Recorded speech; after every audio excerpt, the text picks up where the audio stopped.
Last video में हमने इकाई 2 का सेकंड पार्ट किया था आदिकाल। उसमें हमें बताया गया था कि शुक्ल काल ने आदिकाल के 4 प्रकरण बताए हैं। शुक्ल के अनुसार आदिकाल के 4 प्रकरण थे, जिसमें प्रकरण 1 सामान्य परिचय, प्रकरण 2 अपभ्रंश काव्य, प्रकरण 3 देश काव्य, प्रकरण 4 जो है फुटकल रचनाएं। तो हमने इनमें से 2 प्रकरण जो थे वो हमने लास्ट वीडियो में कर लिए थे। सामान्य परिचय और अपभ्रंश काव्य के बारे में हमने लास्ट वीडियो में पढ़ लिया था। अब हम इस वीडियो में स्टार्ट करेंगे प्रकरण 3 देश भाषा काव्य और वीर गाथा काल। देश भाषा काव्य को हम वीर गाथा काल भी कहते हैं। ये इसका तीसरा स्टेज है। इस प्रकरण में देश भाषा, उसमें रचित रासो काव्य और 7 ग्रंथों का विवेचन किया गया है। मतलब इस तीसरे प्रकरण के अंदर देश भाषा और देश भाषा में रचित रासो काव्य, जो भी रासो काव्य और जो 7 ग्रंथ लिखे गए हैं उनके बारे में बताया गया है। अब ये 7 ग्रंथ कौन कौन से हैं? ये 7 ग्रंथ हैं खुमान रासो, जिसको लिखा दलपत विजय ने। खुमान रासो लिखा दलपत विजय ने। क्वेश्चन बन सकता है खुमान रासो के रचयिता कौन है? तो दलपत विजय। बीसल देव रासो, ये लिखा था नरपति नालह ने। बीसल देव रासो, नरपति नालह। पृथ्वीराज रासो, चंद बरदाई। पृथ्वीराज रासो जो लिखा है चंद बरदाई ने लिखा है। ठीक है, ये तो हम पढ़ेंगे भी पृथ्वीराज रासो के बारे में, इंपॉर्टेंट ग्रंथ है ये। जयचंद प्रकाश, जयचंद प्रकाश जो लिखा था भट्ट केदार ने लिखा था। जयचंद प्रकाश भट्ट केदार ने लिखा। जय मयंक जसचंद्रिका, जय मयंक जसचंद्रिका लिखा मधुकर कवि ने। फिर परमार रासो जगनिक ने लिखा और रणमल छंद श्रीधर। तो ये 7 जो ग्रंथ हैं वो अलग अलग राइटर्स ने लिखे हैं। 7 ग्रंथ कौन कौन से? खुमान रासो, बीसल देव रासो, पृथ्वीराज रासो, जयचंद प्रकाश, जय मयंक जसचंद्रिका, परमाल रासो और रणमल छंद। इनके रचयिता कौन कौन है? खुमान रासो के रचयिता दलपत विजय, बीसल देव रासो के जो रचयिता है वो नरपति नालह है, पृथ्वीराज रासो के रचयिता चंद बरदाई, चंद प्रकाश के जो रचयिता हैं भट्ट केदार हैं, जय मयंक जसचंद्रिका के रचयिता जो है मधुकर कवि हैं, परमार रासो के रचयिता जगनिक और रणमल छंद के श्रीधर। तो ये 7 ग्रंथ और 7 के रचयिता इंपॉर्टेंट है। इनमें से कोई सा भी क्वेश्चन आ सकता है, उसको ध्यान से करना जरूरी है। फिर शुक्ल जी द्वारा अपने ग्रंथ के आरंभ में दी गई 12 पुस्तकों की सूची में से 8 को देश भाषा काव्य में रखा है। अब शुक्ल जी ने अपने ग्रंथ के आरंभ में 12 पुस्तकों की जानकारी दी, 12 पुस्तकों की सूची दी है, लिस्ट दी है, जिसमें से 8 जो हैं, 8 पुस्तकें जो हैं वो देश भाषा काव्य में है। मतलब उनकी जो 8 पुस्तकें हैं वो देश भाषा काव्य में है, जिसमें से 6 का वर्णन इस प्रकरण में किया गया है। जिसमें से 6 का वर्णन तो इस प्रकरण में कर दिया और बाकी जो शेष 2 हैं वो अलग है। विद्यापति की पदावली और खुसरो की पहेलियां, ये फुटकल रचनाएं हैं। मतलब 12 की सूची दी गई है, 12 में से 8 जो हैं वो इस प्रकरण में है, देश भाषा काव्य में है। 8 जो है देश भाषा काव्य में है। 8 में से 6 तीसरे प्रकरण में है और 2 जो है वो चौथे प्रकरण में है। 2 चौथे प्रकरण में कौन कौन सी है? फुटकल रच जो है दूसरे प्रकरण की जो है वो विद्यापति की पहेलियां और खुसरो की पहेलियां, ये दूसरे प्रकरण की है। इसका कारण उसमें विषय वस्तु एवं भाषा संबंधी भिन्नता है। अब उनको दोनों को अलग इसलिए किया गया क्योंकि उनकी विषय वस्तु, उनका सब्जेक्ट जो है और उनकी भाषा से रिलेटेड कुछ डिफरेंस पाए जाते हैं, इसीलिए उन दोनों को अलग फुटकल रचनाओं के अंदर डाल दिया गया। किस किस को? विद्यापति की पदावली को और खुसरो की पहेलियों को। फिर है प्रशस्ति काव्य को ही रासो काव्य कहा गया है। मतलब प्रशस्ति काव्य जो किसी के सम्मान में या किसी की तारीफ करने के लिए की जाती है, ऐसा काव्य जो किसी की तारीफ के लिए किया जाता है उसको हम प्रशस्ति काव्य कहते हैं। किसी का गुणगान करने के लिए वो प्रशस्ति काव्य होता है। ठीक है, इसे शुक्ल जी ने आदिकाल के प्रकरण 1 में ही स्पष्ट करते हुए लिखा था। राज आश्रित कवि और चारण जिस प्रकार नीति, सिंगार आदि के फुटकल दोहे राज सभाओं में सुनाया करते थे, उसी प्रकार अपने आश्रयदाता राजाओं के पराक्रमपूर्ण चरितों या गाथाओं का वर्णन भी किया करते थे।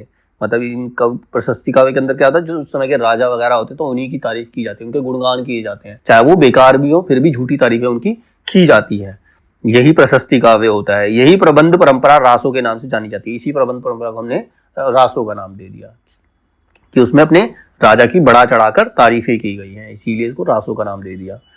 जिसे लक्ष्य करके इस काल को हमने वीर गाथा काल कहा, इसीलिए हमने इसको वीर गाथा काल का नाम भी दे दिया, क्योंकि अपने राजाओं की वीरता के बारे में ही बखान किया गया इन काव्यों के अंदर।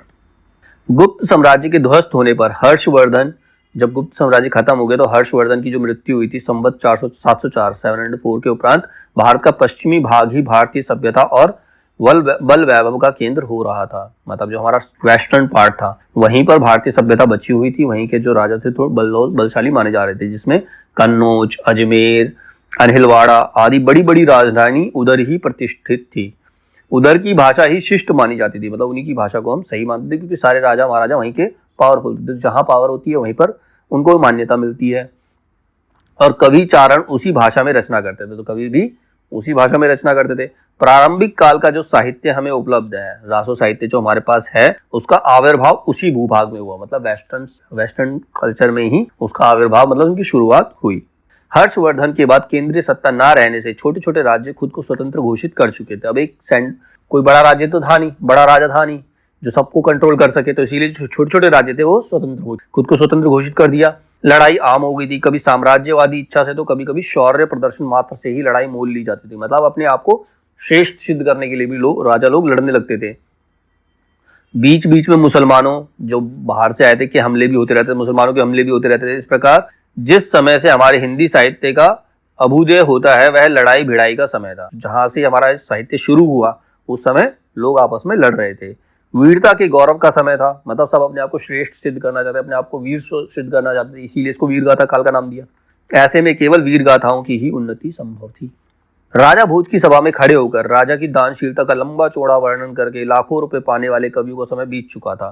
पहले क्या होता था, जो चापलूसी वाली कविताएं होती थी वो उनको लाखों रुपए मिल जाया करते थे अपने राजा की तारीफ करने के लिए, तो वो समय खत्म हो गया। राज दरबारों में शास्त्रार्थों की वह धूम नहीं रह गई थी। पांडित्य के चमत्कार पर पुरस्कार का विधान भी ढीला पड़ गया था। उस समय तो भाट या चारण किसी राजा के पराक्रम, विजय, शत्रुकन्या हरण आदि का अतियुक्तिपूर्ण आलाप करता या रण क्षेत्रों में जाकर वीरों के हृदय में उत्साह की उमंगे भरता था, वही सम्मान पाता था। मतलब या तो जो राजा की तारीफ कर रहा है या युद्ध भूमि में जाके वीरों का उत्साह बढ़ा रहा है, उनको मोटिवेट कर रहा है, तो उन्हीं को सम्मान मिलता था। ठीक है। फिर प्रशस्ति मूलक काव्य, प्रशस्ति मूलक वही किसी को गुणगान करना, उसकी मुख्य विशेषताएं क्या क्या हैं? उनकी विशेषताएं हैं, ये दो रूपों में मिलता है, प्रबंध काव्य के साहित्यिक रूप में और वीर गीतों के रूप। एक तो प्रबंध काव्य के साहित्यिक रूप में मिलता है और दूसरा वीर गीतों के रूप में मिलता है। वीर रस के पद्य प्रचलित छंद दोहे की बजाय छप्पे में लिखे जाते थे, मतलब जो वीर रस के दोहे थे उस समय जो प्रचलित चल रहे थे, जो पैटर्न चल रहा था उस पैटर्न पे नहीं लिखे जाते थे, उनको छप्पे में लिखा जाता था। छप्पे भी एक पैटर्न था। यूरोप की वीर गाथाओं की तरह मुख्य विषय युद्ध और प्रेम रहा। तो वीर गाथाओं में या तो उनका मेन सब्जेक्ट युद्ध होता था या फिर प्रेम में किसी राजकुमारी का हरण कर लिया, तो वो वीरता का निशान हुआ करता था उस टाइम पे। तो या तो उनका सब्जेक्ट युद्ध होगा या प्रेम। इस प्रकार इन काव्यों में श्रृंगार का भी मिश्रण रहता। प्रेम इसका सब्जेक्ट है तो उसमें श्रृंगार का भी मिश्रण होना आवश्यक है। ठीक है। पर गौण रूप में प्रधान वीर रस ही होता था, लेकिन मेन जो है श्रृंगार है वो सेकेंडरी होता था। प्राइमरी जो होता था वो वीर रस ही उसमें प्राइमरी होता था। आश्रय कवि अपने राजाओं के शौर्य आदि गुणों का अतिशयोक्तिपूर्ण वर्णन करता है। अतिशयोक्तिपूर्ण वर्णन का मतलब क्या होता है? बढ़ा चढ़ाकर, जिसकी कल्पना नहीं की जा सकती। जैसे अतिशयोक्ति अलंकार होते हैं, अतिशयोक्ति अलंकार में जैसे इसमें एग्जाम्पल भी है, राणा ने सोचा इस पार जब तक चेतक था उस पार, मतलब राणा सोच ही रहे में तो चेतक नाला पार कर गया, तो सिर्फ सोच है, बढ़ा चढ़ाकर इसका वर्णन किया गया, वो होता है अतिशयोक्तिपूर्ण अलंकार। एक और इसका एग्जाम्पल हुआ करता था, हनुमान की पूंछ में लगन न पाई आग, लंका सारी जल गई, कहीं निशाचर भाग। तो मतलब हनुमान की जब पूंछ में आग लगाई गई तो उनकी पूंछ का एक बाल तक नहीं जला और पूरी की पूरी लंका जल गई, ऐसा संभव नहीं होता। तो ये अतिशयोक्ति अलंकार है। मतलब इसी प्रकार के वर्णन वो किया करते थे, मतलब राजाओं को बढ़ा चढ़ाकर उनके वर्णन किया करते थे, तो उनके गुणों का अतिशयोक्तिपूर्ण वर्णन करते थे। इससे इन काव्यों में प्रथानुकूल कल्पित घटनाओं की बहुत अधिक योजना रहती थी। मतलब इन काव्यों में प्रथानुकूल कल्पित घटनाएं, मतलब प्रथा के अनुसार जो जिन घटनाओं की कल्पना की जा सकती है, ज्यादातर कुछ असली होती थी और कुछ कल्पना, केवल कल्पना, फैंटेसी, उनकी अधिक योजना, फैंटेसी ज्यादा होती थी उस चीज के अंदर। रासो काव्य के प्राय सभी ग्रंथों में सामग्री की प्रामाणिकता संदिग्ध है। रासो काव्य में जो ग्रंथ लिखे गए हैं उनकी प्रामाणिकता, मतलब ये जरूरी नहीं है कि वो सत्य ही है, वो काल्पनिक भी हो सकता है। ठीक है, उसकी सत्यता पर संदेह है। कुछ ग्रंथ तो अप्राप्त ही हैं, मतलब कुछ ग्रंथ तो मिले ही नहीं है, जो प्राप्त भी हैं उनकी सामग्री का बहुत सा हिस्सा बाद में जोड़ा हुआ है। मालूम पड़ता है इस फेर फार का एक कारण शुक्ल जी ने रेखांकित किया है। मतलब कुछ काव्य लिखे गए उनमें थोड़ी बहुत सच्चाई भी है, लेकिन उसके अंदर फैंटेसी ज्यादा है, सच्चाई कम है, जो उपलब्ध भी हैं। तो उसका कारण वो बताते हैं, शुक्ल जी इसका कारण बताते हैं। भट्ट चारण जीविका के विचार से उन्हें अपने उत्तराधिकारियों के पास भी छोड़ जाते थे। उत्तरोत्तर भट्ट चारणों की परंपरा में चलते रहने से उसमें फेर फार भी बहुत कुछ होता रहता। किसी ने आधी बात सुनी, किसी ने किसी से आधी बात सुन ली, उसको अपनी तरफ से कुछ और जोड़कर कह दिया, चौथे बंदे ने और कुछ जोड़ दिया, पांचवें बंदे ने और कुछ जोड़ दिया। इसका सबसे बड़ा एग्जाम्पल हम रामायण को ही ले लेते हैं।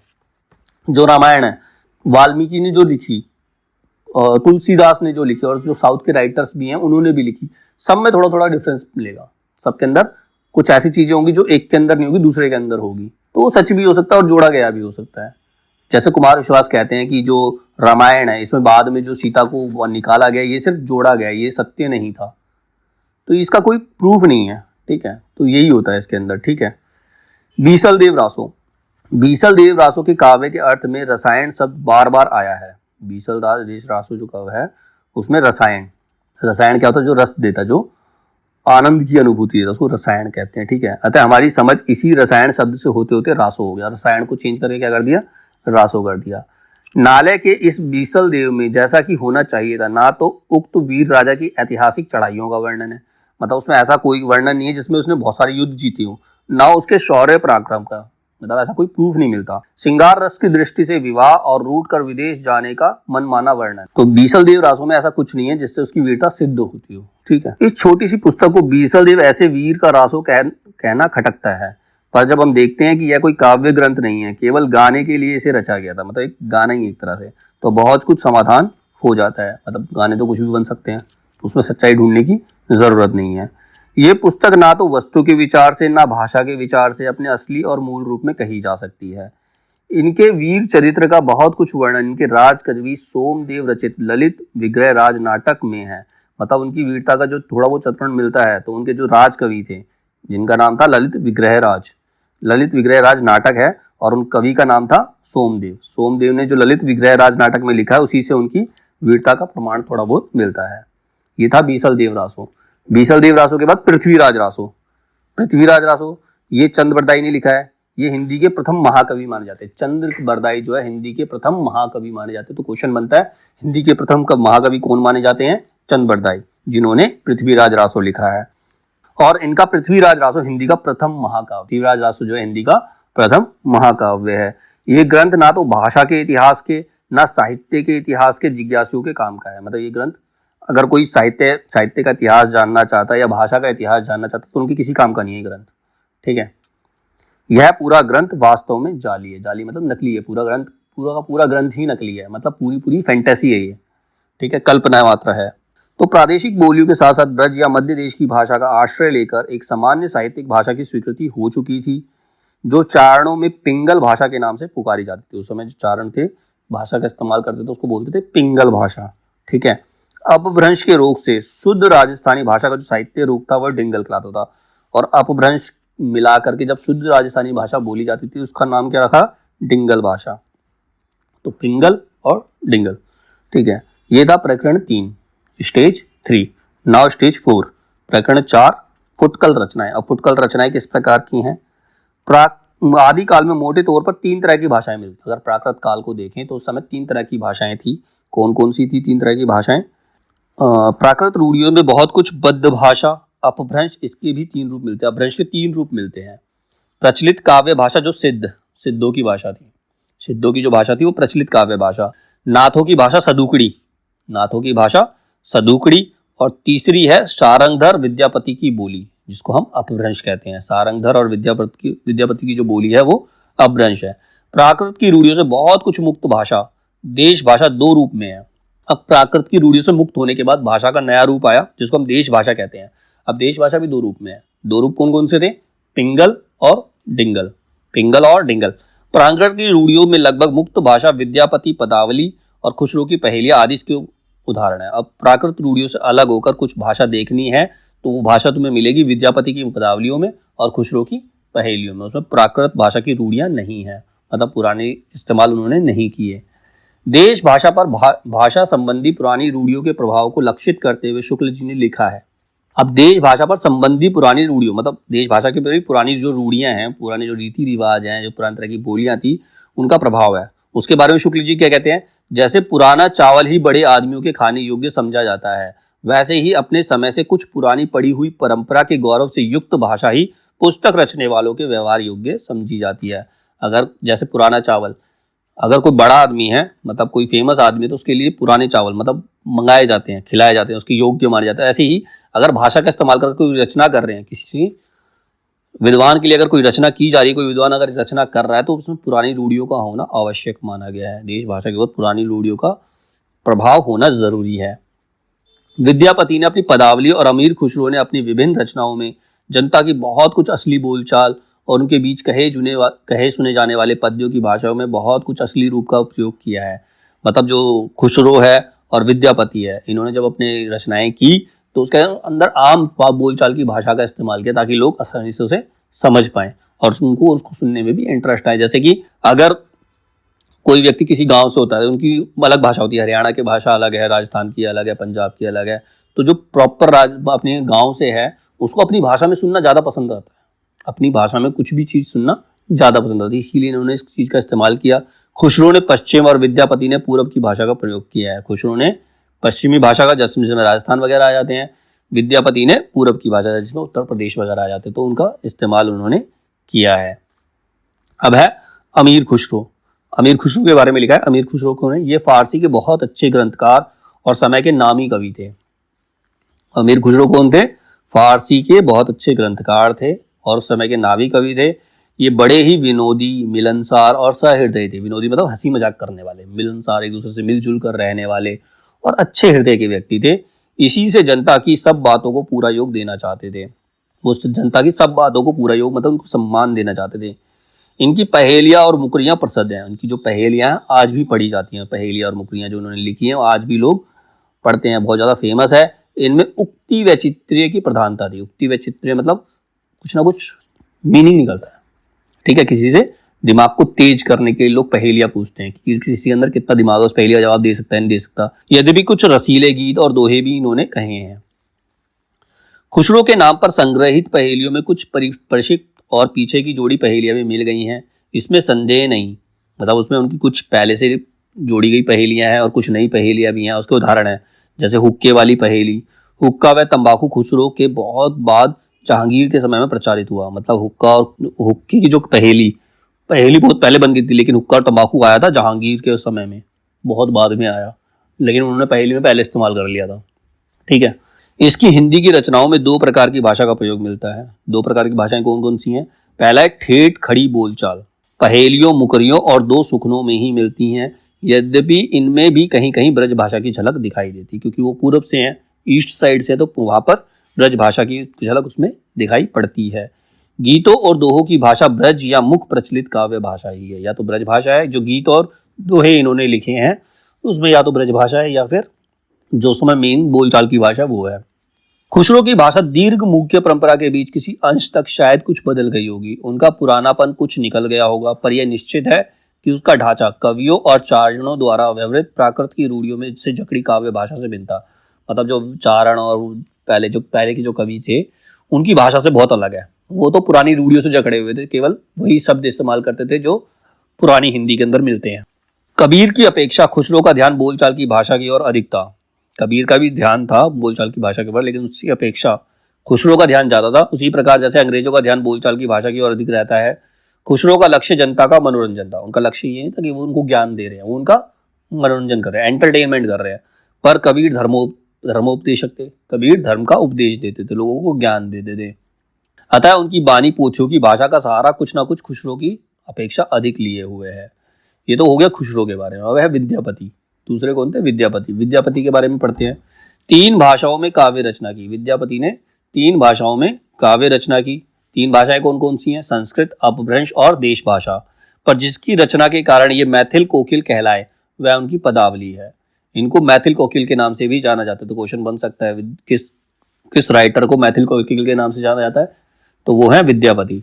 क्योंकि वो किस लिए जाना जाता है मैथिल कोकिल के नाम से? उनकी पदावली के लिए। जो उन्होंने अपनी पदावली लिखी, उन पदावली की वजह से इन्हें मैथिल कोकिल के नाम से भी जाना जाता है। मैथिल मतलब एक मिथिला, एक प्रदेश है जहां से सीता थी, ठीक है। कोकिल मतलब कोयल, मतलब वहां की कोयल के रूप में इन्हें जाना, क्योंकि इनकी पदावली इतनी मीठी थी, ठीक है। पदावली में अपने समय की प्रचलित मैथिली भाषा का प्रयोग किया। उन्होंने मैथिली भाषा का इसमें प्रयोग किया है। सर जॉर्ज गियर्सन ने बिहारी और मैथिली को मागधी से निकले होने के कारण हिंदी से अलग माना। मतलब बिहारी और जॉर्ज गियर्सन ने माना बिहारी और मैथिली भाषा जो है वो अपभ्रंश अलग है, वो हिंदी से थोड़ी अलग है। किंतु शब्दावली की एकता को आधार बनाते हुए शुक्ल जी ने घोषित किया, जिस प्रकार हिंदी साहित्य बीसल देव रासों पर अपना अधिकार रखता है, उसी प्रकार विद्यापति की पदावली पर भी। मतलब जो हिंदी साहित्य है हिंदी बीसल देव रासो भी हिंदी साहित्य के अंतर्गत आता है, तो विद्यापति की पदावली भी हिंदी साहित्य के अंतर्गत आती है।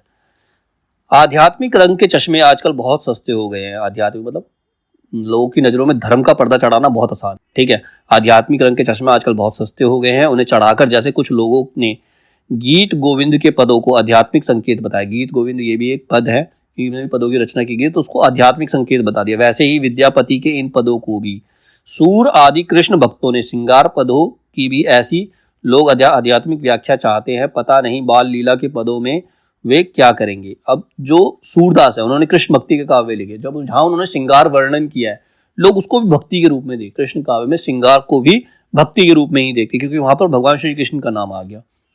इस संबंध में अच्छी तरह समझ रखना चाहिए कि लीलाओं का कीर्तन कृष्ण भक्ति का एक प्रधान अंग है। मतलब उनकी लीलाओं का वर्णन किया गया है तो ये कृष्ण भक्ति का एक मुख्य अंग है। जिस रूप में लीलाएं वर्णित है उसी रूप में उनका ग्रहण हुआ है। इन लीलाओं का दूसरा अर्थ निकालने की आवश्यकता नहीं है।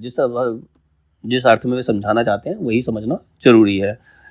अब विद्यापति के पदों में को प्राय श्रृंगार माना। विद्यापति के जो पद है उनको श्रृंगार माना गया है। राधा कृष्ण नायिका और नायक है।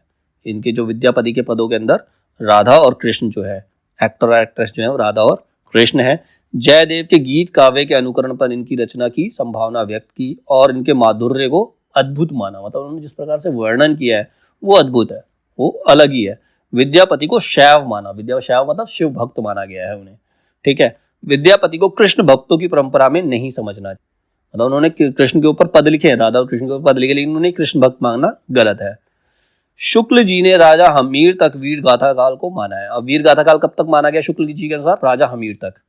क्वेश्चन बन सकता है शुक्ल जी के अनुसार वीर गाथा काल कब तक माना गया है? तो ये राजा हमीर के समय तक माना गया है। उनके पीछे वीर काव्य की रचना तो हुई किंतु कवि की प्रवृत्ति बदल चुकी थी। वीर काव्य लिखे गए थे लेकिन जो उनका लिखने का तरीका था, जो एक्सप्लेन करने का तरीका था वो चेंज होता था। इसे लक्ष्य करते हुए शुक्ल जी ने लिखा, हिंदी साहित्य के इतिहास की एक विशेषता यह भी है कि एक विशिष्ट काल में किसी रूप में जो काव्य सरिता वेग में प्रवाहित हुई वह यद्यपि आगे चलकर मंद गति से बहने लगी। मतलब एक टाइम पे तो काव्य सरिता बहुत तेजी से चल रही थी, मतलब काव्य बहुत तेजी से बढ़ रहे थे, लेकिन अगले समय में जाने पर उनकी जो स्पीड थी वो कम हो गई।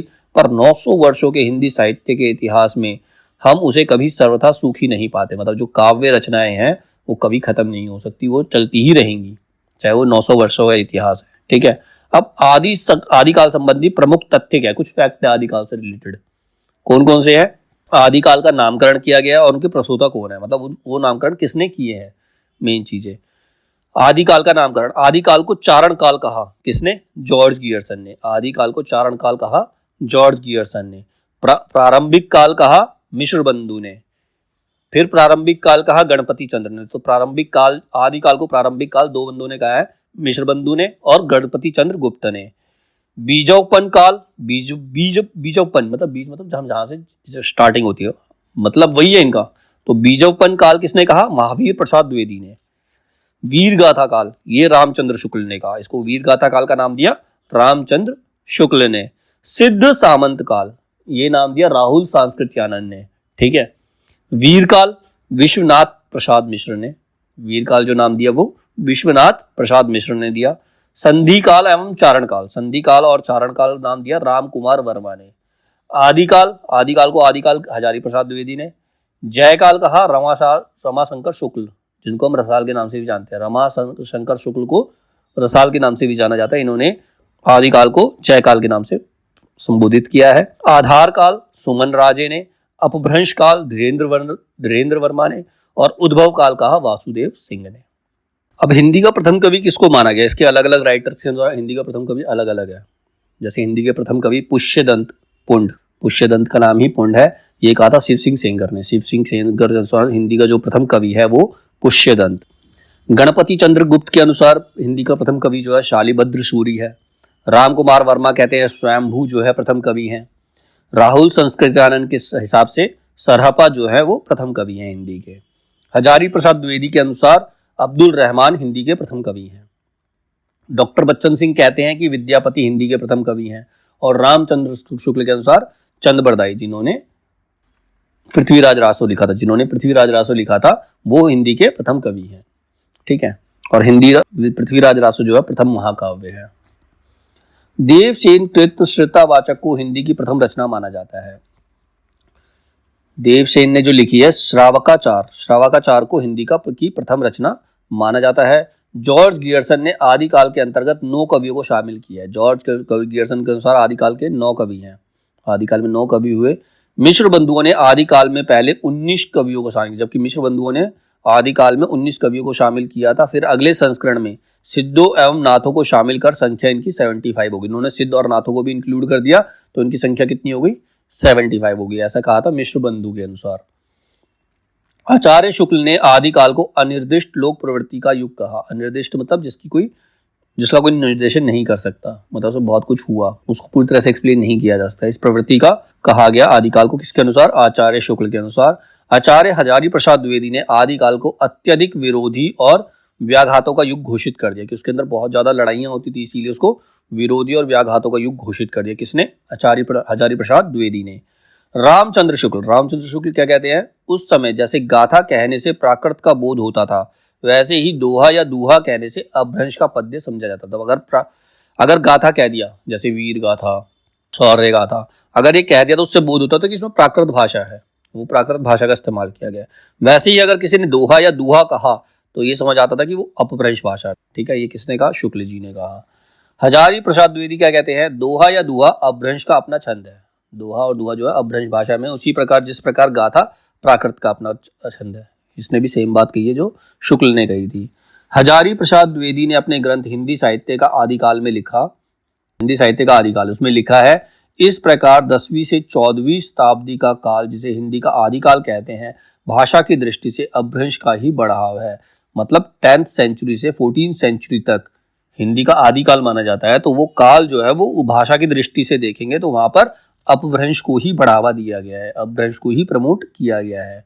हजारी प्रसाद द्विवेदी के अनुसार डिंगल कवियों की वीर गाथाएं, निर्गुणीय संतों की वाणियां, कृष्ण भक्त या रागानुगा भक्ति मार्ग के साधकों के पद, राम भक्त और वैदी भक्ति मार्ग के उपासकों की कविताएं, सूफी साधना से पुष्ट मुसलमान कवियों के तथा ऐतिहासिक हिंदी कवियों के रोमांस और रीति काव्य, ये 6 धाराएं अपभ्रंश कविता का स्वाभाविक विकास है। इसी में 6 धाराओं के अंदर अपभ्रंश का जो है स्वाभाविक विकास दिखाया गया है, उनकी डेवलपमेंट दिखाई गई है। हजारी प्रसाद द्विवेदी, गणपति चंद्र गुप्त प्रभृति कुछ एक विद्वानों ने अपभ्रंश और हिंदी के मध्य निर्णायक रेखा खींचना कठिन मानकर भक्ति काल से ही हिंदी साहित्य की शुरुआत को मानने का मत प्रकट किया है। अब हजारी प्रसाद द्विवेदी और गणपति चंद्र गुप्त कहते हैं कि जो भक्ति काल था वहीं से आदिकाल की शुरुआत मानना ठीक है, वही आदिकाल की शुरुआत है। वर रुचिकृत प्रकृत प्रकाश का उल्लेख्य रचना है। वर रुचि ने एक लेख लिखा है जिसका नाम है प्राकृत प्रकाश है। ये एक इंपॉर्टेंट रचना है, तो क्वेश्चन बन सकता है कि प्राकृत प्रकाश किसकी रचना है? तो प्राकृत प्रकाश जो है वर रुचि की रचना है। ठीक है।